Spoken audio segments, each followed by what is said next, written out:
If you feel so exhausted, all you want to do is sleep, eat, and watch TV.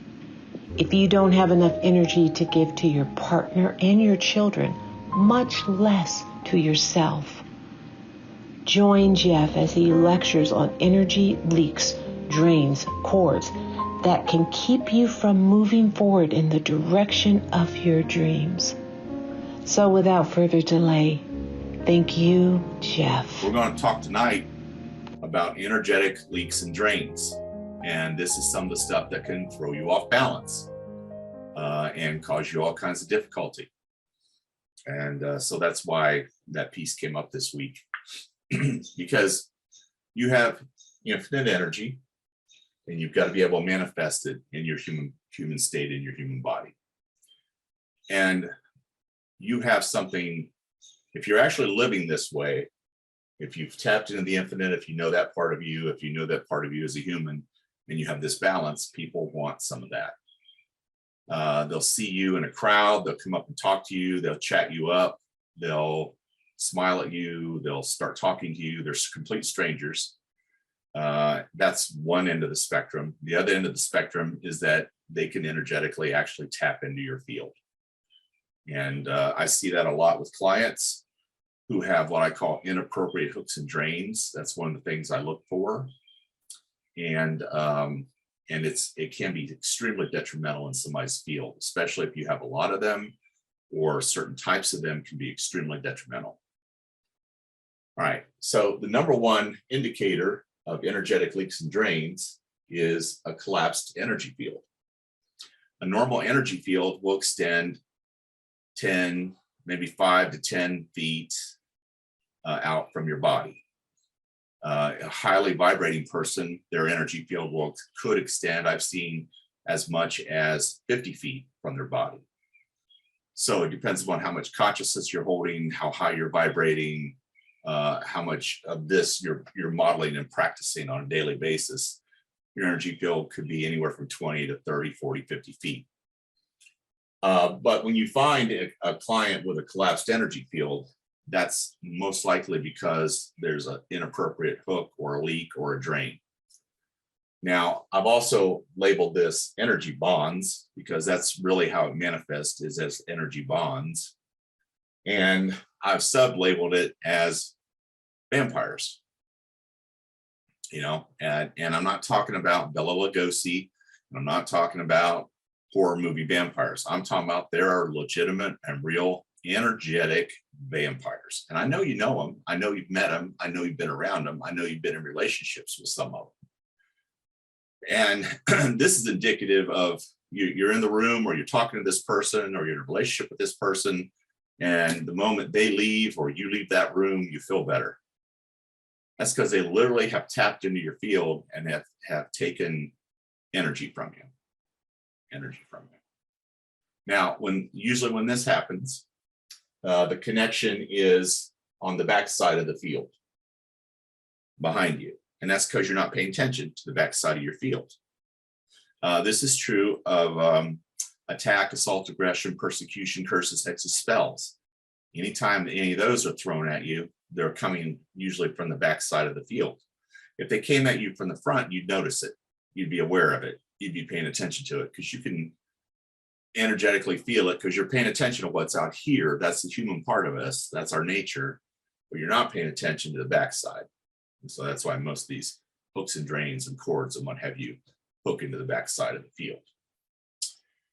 Typically, a lot of them, or most of them, will be found connected in the tailbone, lower chakras. A lot of them are in your sexual organs. And in some cases, it's even the solar plexus, because your solar plexus is a magnificent source of power. That's where a lot of the power energy pools in the field. So it makes perfect sense. That's what they're connected into. Now, there could be other places. They can tap into your brain and so forth. This is not absolute. These are examples. These are the most prominent ones I see in sessions with clients. Why is this important? Well, it's super important because these inappropriate hooks, drains, connections, leaks, et cetera, they siphon things off. That's the whole purpose of these connections, is to siphon energy from you. And as a result of taking the energy, depends on what they're after, what they want, what their desire is. And don't get me wrong, most of the time people do this and they don't even know they're doing it. But that's how powerful we all are. We have the ability to make these connections, to establish these connections, and to steal energy from other people. And it's kind of our individual jobs is to keep our field clean and pristine and sealed up and protected, so people just can't do that. And so what they're taking is one of the most critical things that I see taken from an individual is their motivation.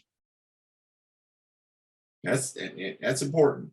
And this is motivation. And motivation is every part of your life as a human being. Your motivation to be healthy, your motivation to make money, your motivation to be happy, healthy, joyful, fearless, loving, and alive, your motivation to get things done, your motivation to show up, your motivation to be with your family, to enjoy your kids, your grandkids, your mother, your father, your siblings. Motivation, getting up off your ass and going out in the world and doing something with your life. It's super important that your motivation is high and functioning for the human side of us.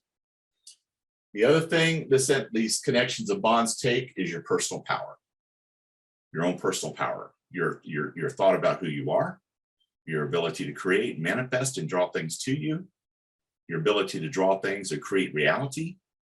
That's personal power, and that's super important. It's pretty heavy duty stuff. Another big one is physical energy. If you got a field that's collapsed, which is the number one indicator that this is going on, if you got a field that's collapsed, movement and flow doesn't occur. Energy's not coming in and going out, and coming in and going out. Movement and flow is absolutely crucial for us here on this planet. So physical energy is a big one. So if you're fatigued, tired all the time, first check your vitamin and your mineral levels. Make sure you're getting enough of both of those, because your body needs those things to function.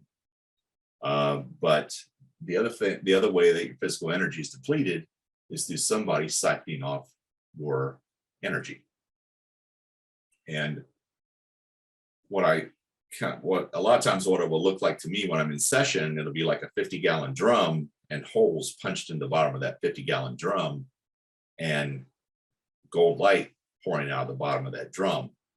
That's always an indicator. When I see that vision, that's always an indicator that it is life force, it is physical energy that's being drained from the individual. So you have to seal the holes in the bottom of that drum and do a life force retrieval in order to get the physical energy back up. The other thing, or one of the big ones, especially in this world, is peace of mind. I had a client ask me the other day, and I had to think for a fraction of a second.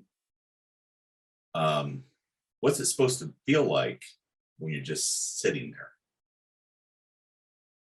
So, like here, we have a beautiful forest area behind the house. We got a little patio out here, and we got chairs for us. We got a table. We got little chairs for my grandkids, so they got someplace to sit. And I like to go out on the patio when the weather's nice, pour me a nice a shot of whiskey over ice, and just sit there and sip on it and watch the birds and the squirrels and the rabbits play in the backyard. And if you're just sitting there, the phone's not ringing, you don't have an appointment to go to, you don't, there's nothing. You're just there. You're just being. You should be in a 100% state of peace. Peace. Your natural state is happy, healthy, joyful, fearless, loving, and alive. Happy, healthy, joyful, fearless, loving, and alive.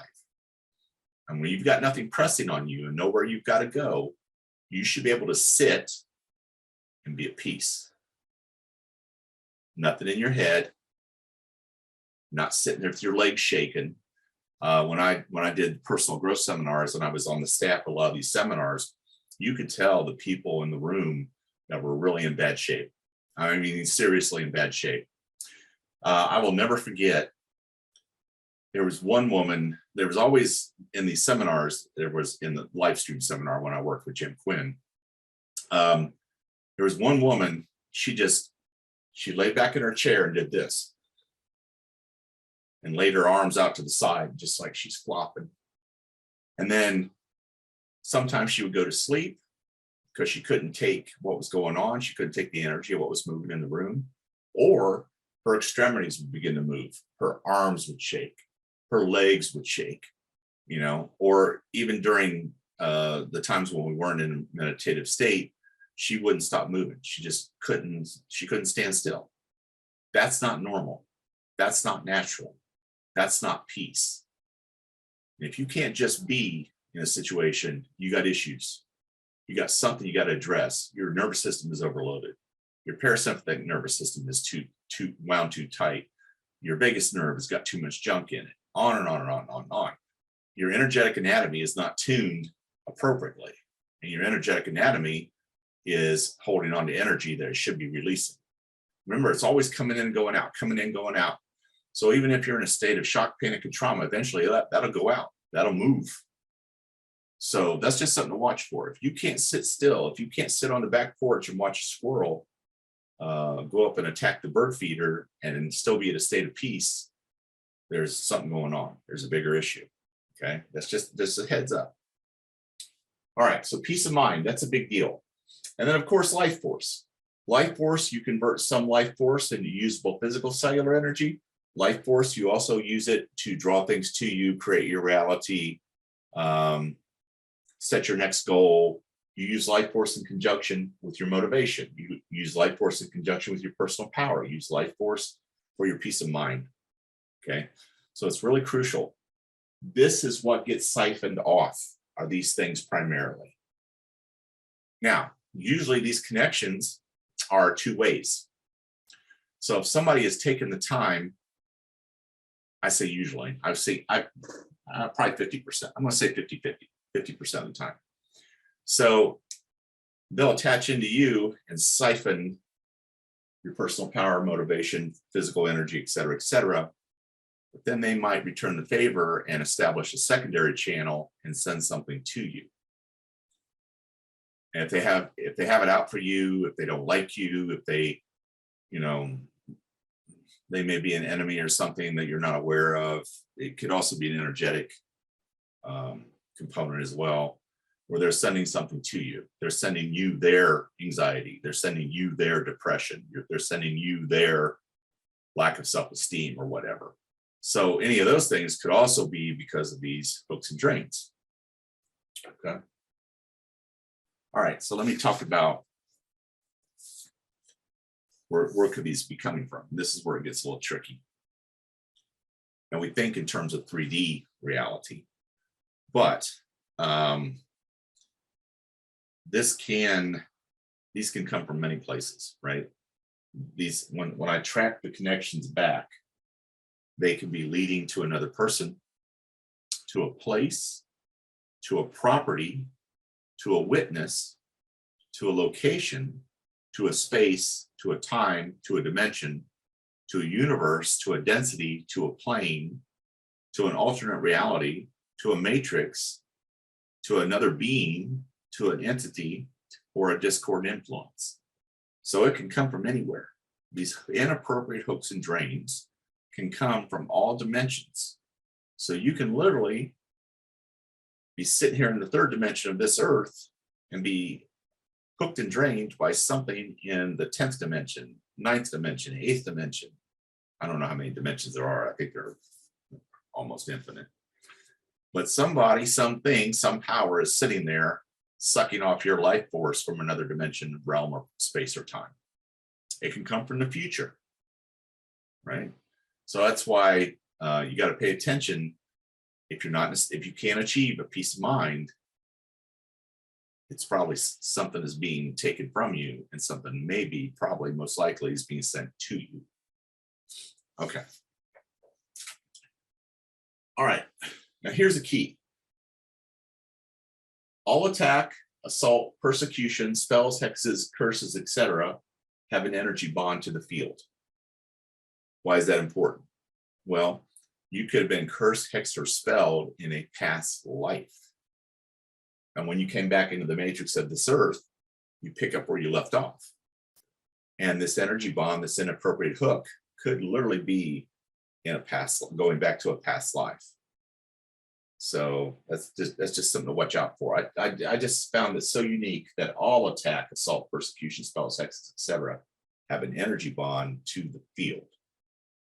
That's why it's so important. This is such a big issue, especially in this world, because there's so many people that want what you got. They'll see you've got a level of peace. They'll see you have a level of consciousness. They'll see you have a certain way of being. They'll see that you, in their world, have it all together. And they want some of that. And zippity-doo-dah, they'll attach right into you. Okay. And it can be done remotely. There is no time and space. So if you're posting stuff on Facebook and you're in the Caribbean and you're sail fishing or whatever you do in the Caribbean, or you're on a cruise or something like that, and you're posting that stuff up there, people go, oh, I want some of that, and they energetically reach out and book into you. Now, if your energetic anatomy is intact and everything is tuned, it won't allow that connection. It'll sever it. It'll bounce it away. It'll hit your field and bounce off. And no harm, no foul. But if your field's messed up, if subtle bodies are broken, if there's tears, leaks, or drains somewhere in the field, they could make a connection to you. Okay. So I don't want you to sit there and think, oh my God, I got to worry about people connecting to me all the time. No, you don't. That's what this whole program is about. Week in and week out, all the work we're doing is to build the field and build the field and build the field, reset your energetic anatomy so that you can walk in this world in a state of safety, confidence, protection, and power, and not worry about this kind of stuff. But I do want to make you aware of it so that your conscious and subconscious and even unconscious mind know that this is a possibility. Putting yourself first doesn't mean you don't care about others. It means you're smart enough to know you can't help others if you don't help yourself first. So my advice to you is to get to the website, the Institute for Soul Evolution, sign up for the Soul Warrior Network, and get into this first class that's coming up next Wednesday. We're going to work on a different part of the field every month. We're going to clean things up in different areas every month. And you just keep going until you feel like you've gotten your level of consciousness back and you feel like you've gotten your heaven on earth back. Okay. And it's all very possible. It's all very doable. The importance of a group setting is that we can get to more people faster, which is super important because the world is a changing. And we're about to come up to a Y in the road. And that Y in the road is, do we go deeper into lack and struggle, or do we begin to create a world of love and light? And we need more people, we need more masters in this world living a life of love and light and having the capacity to choose love and light. And in a group setting, we get to more people that way. It's also very powerful because you're in a group with other people who are also doing their work. That creates a field, a container. And inside that container, I can move energy faster and even stronger than I do on one-on-one sessions. So it's exponentially more powerful. So this is a great opportunity to help change the world, to help change yourself, to help others in the group as well by being there and being part of that container.